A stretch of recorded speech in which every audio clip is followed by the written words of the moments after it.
Hi Sagittarius, welcome. This is the Feminine Inquisition. We're doing your reading. And so in the past two series of readings I've done for the whole zodiac, the moon has played a huge part because we are in Cancer season and Cancer is ruled by the moon. We just came out of a new moon, Cancer, and we're coming into a full moon in Capricorn on the 10th of July. So we're sort of in this in-between period by what we're starting and what we're closing. And I just want to tell you about the succession of the cards surrounding the moon. So in the major arcana, it goes moon, sun, judgment, and world. And this is important because the moon holds a little pocket, right? So it has some information that we've seen shadows, silhouettes of, things that we don't know all the details, but the little bit that we do know and can see is pretty scary. There's a lot of things that trigger the unknown, trigger our fears, have huge emotional responses to. And so some of it we can look at, some of it we can't, some of it we understand, some of it we don't. The sun shines because it is arguably consciousness, shedding light on the situation, allowing us to see the dust, what we might have missed in the shadows. And through that, we get a chance to go through judgment. And that means the recollection of everything that we consider known and bring in new information now that the sun has shone light on more of the scenario through whatever it is that we're dealing with. And so with this new sense of judgment, we're able to recognize that it's not too late to change the course, make some changes, get a new structure of priorities in place so that we can make new decisions. And those new decisions are what creates this next cycle, aka the world. So let's see, without further ado, what is coming up from the moon, by the moon, with the moon. Can I see moon blessings for Sagittarius, please? And thank you. We're using the in-between tarot.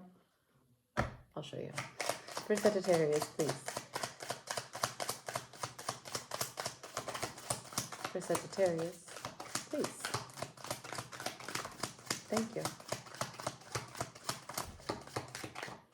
Oh, nice. Very generous of you. 2 cards. You've given me the Chariot and the Knight of Coins. So there are things that you're coming into alignment with, right?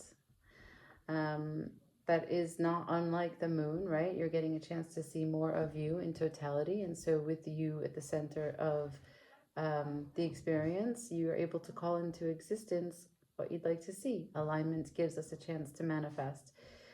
The Chariot is also now. So this message, this information is related to this present moment, followed by the Knight of Coins. You slowly have your eyes on something, slowly putting your finger on something. You're really focused on all of your energy, right? So if Chariot is a car or progress or movement, a way in which you come to center, you're using all of that energy to make progress on whatever it is that you're working on. Cool. The bottom of the deck is the 9 of Swords. So it's a little stressful. It causes a little anxiety. You don't have certainties, but that's okay. You still have a huge amount of effort. I'm going to stay with that deck. What about the moon? The star. This is a dream you're working on. Thank you. The 6 of Swords to the Emperor to the King of Swords.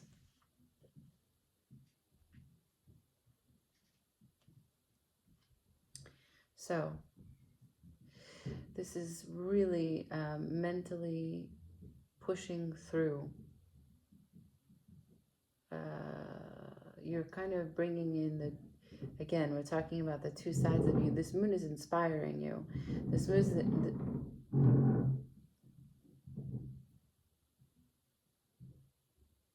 this moon is inspiring you to use your mind to stay focused, pushing any anxiety, any stress away. And you're going to use the 2 pieces of you, the fiery nature, which is passion and continued effort, and also logic and reason and study and objectively determining what is the best way to go about it through whatever analysis, whatever research. But you're coming at this from all angles. Queen of Coins at the bottom of the deck. Yeah, this is 3D energy. This is work related. This is giving birth to something. Your effort out there and its weight in gold. What else about the moon?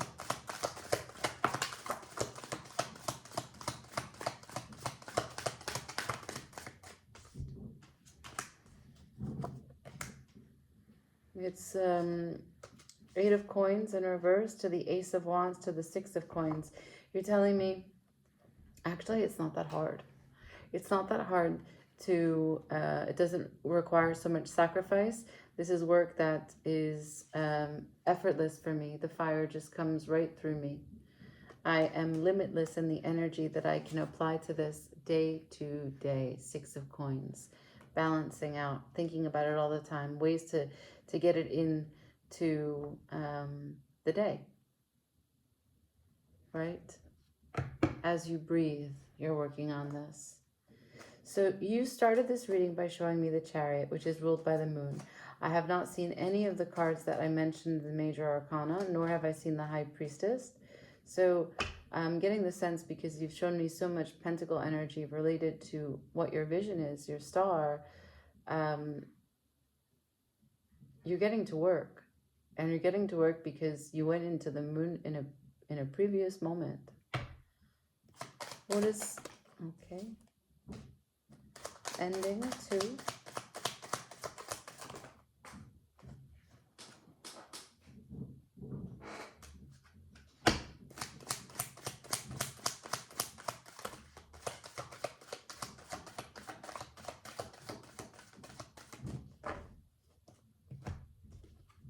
1 second. The moon is here. It's so annoying when cards fall. So I have the moon to the Queen of Swords. Sorry, let me start from the beginning. The Death. Ending. 4 of Pentacles. Withholding. You said I'm not going to keep myself small. I'm not going to hold myself back. I'm not going to act like I don't have opportunities. I'm not going to be closed off to opportunities. The moon. Shining light on what maybe the opportunities are. You're showing me the Queen of Swords. So you've taken a chance, a leap. You've made progress and movement in the way of you becoming a teacher, finding your voice. And what does your voice show you? That you are confidently capable to continue to push forward in this pentacle, whatever it is you're working on, this project. You see the long-term vision. And there's a kind of freedom that you can do it with. It's not taxing you. It's not taking your energy. Cancer season is being quite good to you.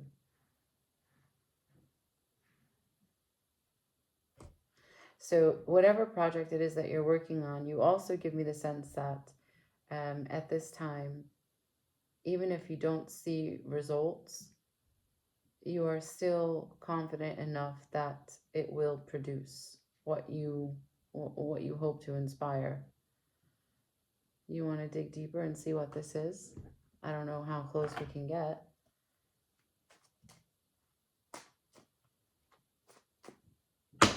Show me the Star.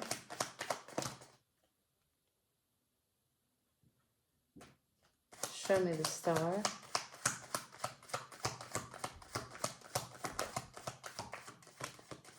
I got the 9 of Wands to the High Priestess to the 4 of Swords.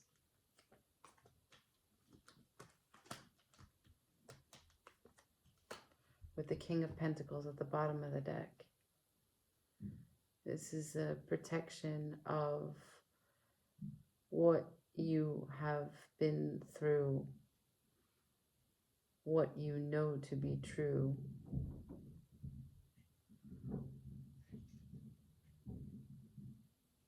what is good for all of humanity. You see, this is Jupiter in Aquarius, the Four of Swords. We're in Aquarius season.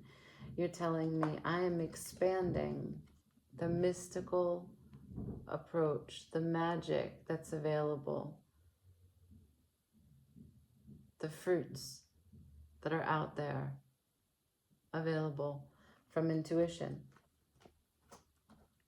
You've been through it, you want to talk about it, and you want to teach people how to find the sacred in the everyday. And you want them to do it in a grounded way where they protect it. More fruit.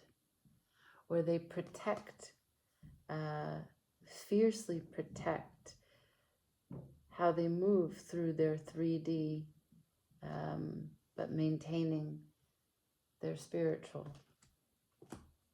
Because this is self-love. This is illumination. Right? This is pretty big, Sagittarius.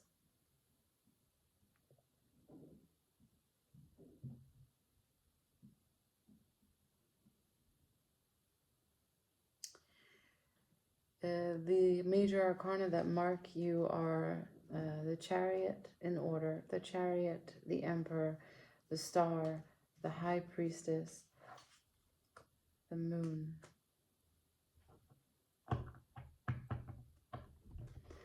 Let's get advice.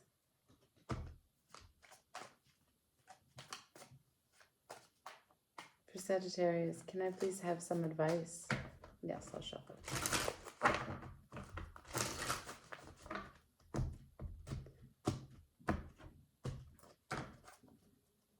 Advice for Sagittarius.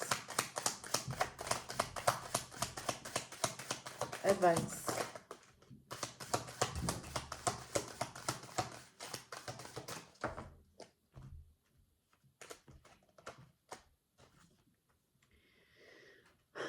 Ten of Coins. Emancipation. Financial independence.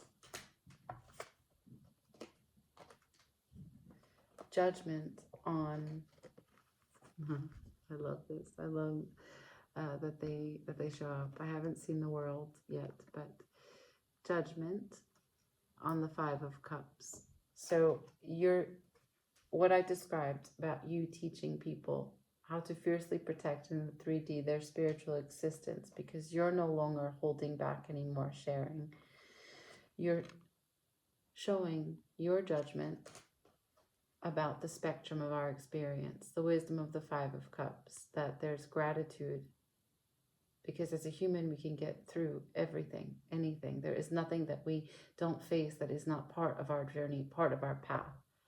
Because yes, in the Five of Cups there are 3 cups that are spilled, but the point is, the wisdom is to recognize that the 2 cups are still up and available.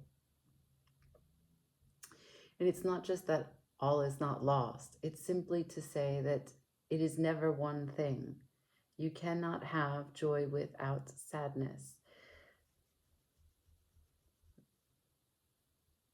Freedom without fear, love without control.